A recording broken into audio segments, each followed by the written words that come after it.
En efecto, Beto, al inicio del programa mencioné al abogado Augusto Campo, mencioné a Miguel Ángel de Río, al abogado Miguel Ángel de Río, que en un caso fue también mi abogado, lo mismo lo ha sido Augusto Campo, y al líder afro del Chocó, Luis Olave, con quien precisamente ayer estábamos, digamos, en eso coincido contigo y lo dije y lo reitero. Aquí hay personas defensoras de derechos humanos, líderes sociales, líderes del movimiento de víctimas que también están muy vigentes y permanentes en las redes sociales.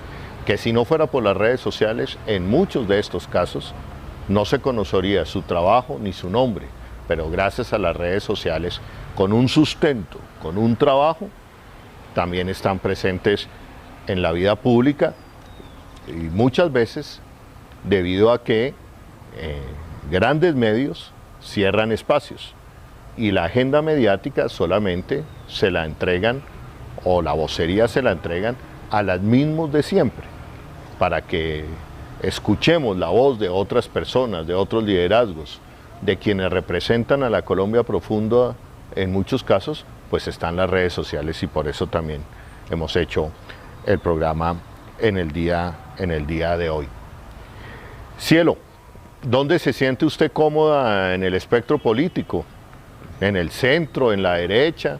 O usted ya lo ha venido diciendo, en la Colombia humana, pero hoy un político interesante, que por eso es que la gente está viendo que es importante la renovación en el Congreso de la República, que hace parte del ambiente político ante la caída estrepitosa, a mi manera de ver, del proyecto neoliberal, del proyecto de la derecha colombiana, del proyecto del centro democrático.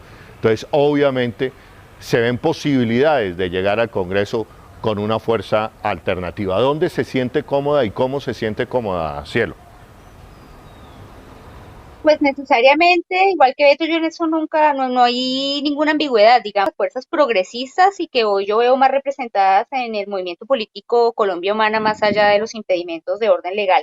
Una pequeña referencia que quería hacerle a Beto, qué pena, una pequeña pausa, que yo te invito a revisar porque tengo entendido que para la circunscripción internacional las curules son dos para los colombianos en el exterior.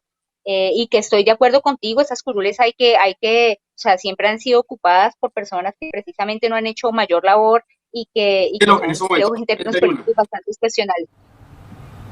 Solo hay una. En estos Hay una, momentos solo es Juan David Pérez. En estos momentos.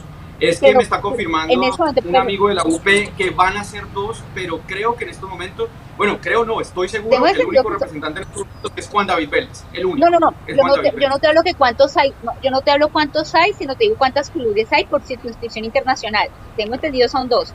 Pero bueno, eso es un pequeño paréntesis. En cuanto a las defensas que hace Beto, o sea, yo no estaba como en ese, digamos, en esa sintonía, porque pues yo tengo entendido que pues vendrá tiempo para hacer campaña en su momento y para que cada cual, digamos, hable de su perfil, de por qué sería una opción precisamente y por qué en otras personas. A mí más que inquietarme por esas personas que tienen una gran visibilidad a nivel de las redes sociales, que finalmente es como el factor común que de pronto nos convoca, yo con menos, en cuanto a Alejo y a Beto, yo soy la que menos visibilidad tiene y al lado de Levi, por ejemplo, pues mucho menos. Pero digamos a mí la inquietud más que por esas personas que ya son visibles, que incluso están pidiendo pistas hace rato porque ellos vienen haciendo una campaña de varios meses, digamos, ya si hablamos en condiciones de que hay mucha gente que no ha iniciado campaña, que no tiene reconocimiento a nivel de las redes, que tiene un gran trabajo político y una trayectoria y que digamos que empieza un poquito tardíamente esa campaña, pero que serán los bienvenidos y ojalá que todos, yo creo que estamos ávidos de conocer todos esos importantes perfiles que esperamos esto pues lleguen con mayoría al Congreso. Yo creo que debe haber claridad para la gente que tiene aspiraciones en cuanto a esos lugares en la lista. Si es una lista cerrada, obviamente pues eso implica que necesariamente las personas que están más hacia la cabeza pues tienen mayores posibilidades de llegar que las que están en la cola. Lo que esperaría uno es un igual compromiso independientemente del puesto en el que se queden esas listas, pero que obviamente están los senadores los representantes que ya están en el Congreso, que valga decir, han hecho una magnífica labor y que merecen estar allí de nuevo. el caso del senador Iván Cepeda, por favor, si hablamos de jalonar una lista, yo creo que Iván Cepeda jalona de mejor manera y que son perfiles que nos van a llenar de confianza. Entonces, solamente esa salvedad. Esa salvedad muy pertinente e importante, porque hay que ver el número de la lista, hay que ver que de pronto lo ideal sería que se configurara una gran alianza de sectores alternativos donde llegara la UP, donde llegara el Polo, donde llegara Maíz, donde se estuviéramos todos juntos en una gran lista de convergencia democrática, apuntando y mirando a dónde, hacia el gran pacto histórico que tiene que ser, es ese pacto histórico, la transformación política, social, cultural de Colombia. Esas transformaciones pasan, como ya lo decía Beto, enumeraba unas transformaciones que son hoy impostergables. La universidad pública, gratuita, universal de calidad, el desmonte de la Ley 100, la reactivación agroindustrial urgente del campo colombiano, la reactivación de la industria colombiana. Estas son, por ejemplo, hacen parte de la transformación histórica que debe hacer parte de un gran pacto, de un acuerdo democrático, en una gran lista de convergencia democrática. Me quedan los últimos minutos, querido Beto, Alejo, Cielo, gracias por aceptar la invitación y voy a dar una ronda de conclusiones. Arranco iniciando con Alejo. ¿Cuál es el mensaje que tú quieres dar en esta perspectiva? No la voy a poner más de influenciadores en la política, sino más bien de los nuevos liderazgos que deben hacer parte de la política. Alejo, ya a manera de conclusión y despedida. Adelante, Alejo. Bueno, mi mensaje sobre, y teniendo en cuenta todo lo que hemos hablado, es que los colombianos debemos empezar algo que debió haber sido desde siempre, pero con la pedagogía que nosotros hacemos en las redes y en las regiones, debemos invitar a los ciudadanos a que empiecen a analizar, a estudiar muy bien a las personas por las cuales van a votar y a ver cuál se adecua mejor a nuestros intereses, a los intereses de todo el pueblo, a lo que el país necesita. Como decía Beto y decía Holman, debemos votar por personas que hagan acuerdos y emitan propuestas sobre pilares fundamentales como por ejemplo la paz, la educación, la agricultura y para mí que es algo muy importante, el tema de las nuevas tecnologías. Candidato que no hable de las nuevas tecnologías, por ese candidato no voto, sinceramente, porque las nuevas tecnologías son las que están generando un cambios de paradigmas económicos y sociales en el mundo y eso es sumamente importante para mí. Entonces, invitar a la gente a que empiece a analizar desde ya a cada una de las personas que tienen intenciones de lanzarse a un cargo público de elección popular y analizar qué es lo que está proponiendo para el país y qué propone para unas posibles alianzas, que es lo que necesitamos que suceda en el 2022 para poder acaparar todo el poder necesario en el Congreso para pasar los proyectos de ley, porque de nada nos sirve que llegue un presidente como Gustavo Petro, por ejemplo, llega el presidente Petro, pero no hay Congreso que le ayude a pasar los proyectos de ley, a aprobarlos. Entonces, si no tenemos Congreso, ¿para qué presidencia? Entonces, ese es el mensaje mío, empezar a analizar todo eso y a impulsar esas coaliciones y esas alianzas que necesitamos para el 22. Muy bien, Alejo, muchísimas gracias por tu participación, por haber aceptado la invitación y ser tan amable en hablar conmigo y aceptar la invitación. Gracias, Alejo. Voy con Beto. La misma pregunta y retomando un poco lo que dice Alejo Vergel, yo estoy también completamente seguro de en una presidencia de Gustavo Petro, la gobernabilidad... El próximo Congreso. Y la toma de todas las instituciones y el Ministerio Público por parte del uribismo no es culpa del uribismo, es culpa del sistema que es el que permite que el presidente envíe una terna a la Corte Suprema para que elijan un fiscal. Evidentemente el presidente no va a enviar a ningún amigo dentro de esa terna.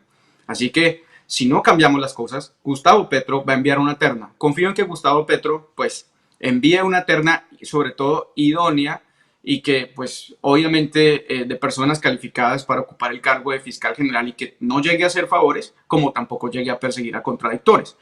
Pero nosotros evidentemente tenemos que cambiar eso dentro del Congreso. Eso en cuanto a expandir lo que dice Alejo. Lo segundo es que por culpa de estar hablando de personas, es que estamos viendo todos estos conflictos, todos estos celos que a mí me parecen un poco insulsos, un poco como a veces hasta me da risa yo entrar todos los días a Twitter y leer a todo el mundo pelear de que este no debería, este sí debería, este es oportunista, este no es oportunista, cuando el uribismo se reúne con los Char, se reúne con Dilian Francisca Toro, se reúne con el núcleo del partido de la U, con los conservadores, para seguirse tomando de lo que ellos consideran que es una finca que les pertenece, y los alternativos agarrados, lo que son los alternativos de verdad, porque hay unos que son camuflados de lo que ellos llaman centro derecha. Así que en ese orden de ideas, aprovechando que está Cielo acá, yo la quiero invitar a que nos unamos con los que son, y que pues dejemos a un lado estas rencillas. Yo estoy convencido que Cielo, como constitucionalista, nada de influencer, merece estar en el Congreso, como lo merece ampliamente. Ya has escuchado a Beto, te proponen a ti como una firme posible candidata a integrar esa lista de renovación del Congreso de la República, Beto. Lo dice Beto. Cielo, adelante en la conclusión del programa de la tarde de hoy.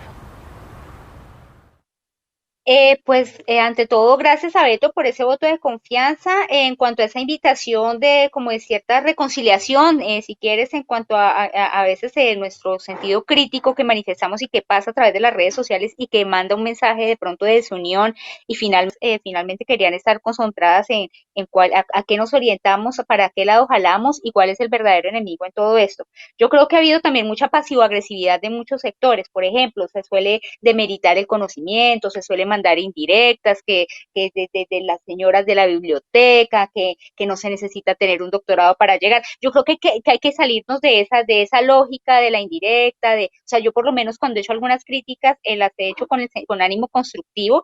Mi ánimo no es de demeritar perfiles que se hayan postulado, sino, como lo decía, es como en situación, porque como constitucionalista es algo que es posible, y todos empujarla para sacarla adelante, que lleguen los mejores, los que deban llegar. Y en lo posible también es una invitación de mi parte, es que las posibles diferencias, cuando hay un teléfono, cuando hay una manera de hablar con las personas, las tramitemos en privado, porque es que Twitter, por ejemplo, las redes sociales son el peor enemigo para tramitar, y para eso de la indirecta o de tratar de mandar mensajes cifrados. Es en detrimento nuestro, es en detrimento del movimiento, y podemos sencillamente tramitar nuestras diferencias o nuestras cuestiones pues que tengamos para solucionar entre nosotros, sin que eso trascienda y que se mande ese mensaje de desunión, cuando finalmente aquí lo que necesitamos es precisamente unirnos y todo jalonar como para el mismo lado. Un saludo especial a Alejo, como siempre un gusto verlo. Tomé nota también de sus apreciaciones, que yo creo que en el 100% comparto, y un saludo también para Holman y para Beto, y para todos un gusto haber estado con ustedes el día de hoy.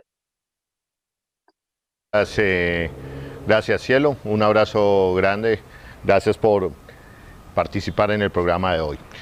Nosotros los dejamos con... Pasada, antecitos de las novenas navideñas, el gobierno nacional del presidente Duque nombró como director de Parques Nacionales al magíster Orlando Molano, el funcionario que es capaz de cambiar lo natural por lo sintético, muy recordado por los arbolitos del Parque Japón en Bogotá, escenario que nos mostró la depredación de la natural a lo sintético, sin importar el rigor y el sentir ciudadano.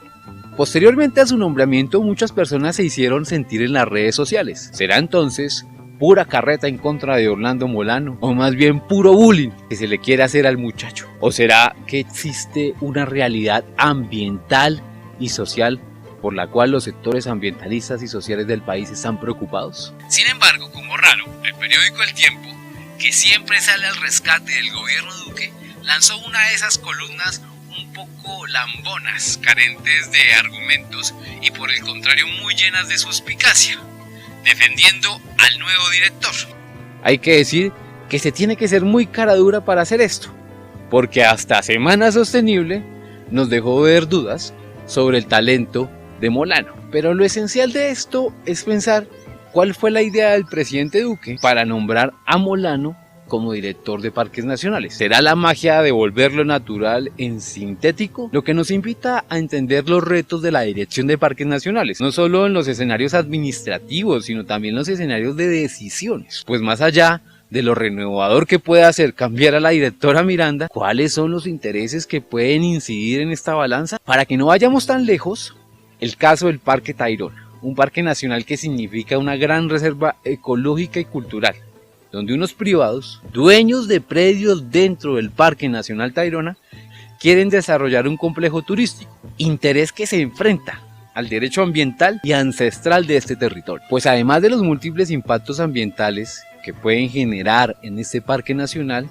en esta zona arhuacos y cogis habitan su territorio ancestral, pueblos que no solo han sido desplazados, sino que enfrentan escenarios sociales de pobreza muy duros, lo cual requiere una comprensión ambiental y social de los problemas, incluso una comprensión hídrica, algo que al señor Molano no ha demostrado mucho talento. Pese a todo esto, organizaciones y científicos de gran relevancia han escrito un comunicado con el fin de expresar su rechazo al nombramiento del señor Molano frente a Parques Nacionales. Escuchemos. Buenas tardes, nosotros somos parte de un colectivo de profesionales que trabajamos en temas de medio ambiente y nos estamos pronunciando en contra del nombramiento del nuevo director de Parques Nacionales, el señor Orlando Molano. Este señor viene de trabajar con el IDRD, que es un instituto de recreación y deportes del distrito en Bogotá, y no cuenta con la experiencia necesaria para manejar una red de áreas protegidas en todo el sistema nacional en uno de los países megadiversos del mundo. En segunda instancia, creemos que en el país hay muchos otros profesionales que podrían cumplir esa labor y tienen mucha más experiencia y están en mayor capacidad que el señor en mención. ¿Por qué oponerse al nombramiento de Molano? ¿Será un capricho profesional o en realidad este país debe asumir una postura seria con el cambio climático? Colombia se ha comprometido a diversos acuerdos internacionales para la protección y conservación de la biodiversidad, el uso sostenible de los recursos naturales, combatir el cambio climático y cumplir con los objetivos de desarrollo sostenible de la Agenda 2030. Creemos que el señor que está ocupando el nuevo cargo bajo la dirección de Parques Nacionales no va a lograr que el país logre cumplir estos objetivos, de manera que nos pronunciamos enfáticamente para que dicho nombramiento sea revocado. ¿Será este otro capítulo de no vamos a hacer fracking, pero hagamos unos pilotos? En realidad este país va a seguir nombrando corbatas para los negocios y no para la vida y la gente. Amigos, hasta aquí la investigación de hoy. Si te gustó esto, dale compartir. Y si no, pues no. Y si nos quieres apoyar, puedes hacerlo con una donación en nuestro QR de Baki o compartiendo y dándole like en nuestras redes sociales. Hasta un nuevo podcast.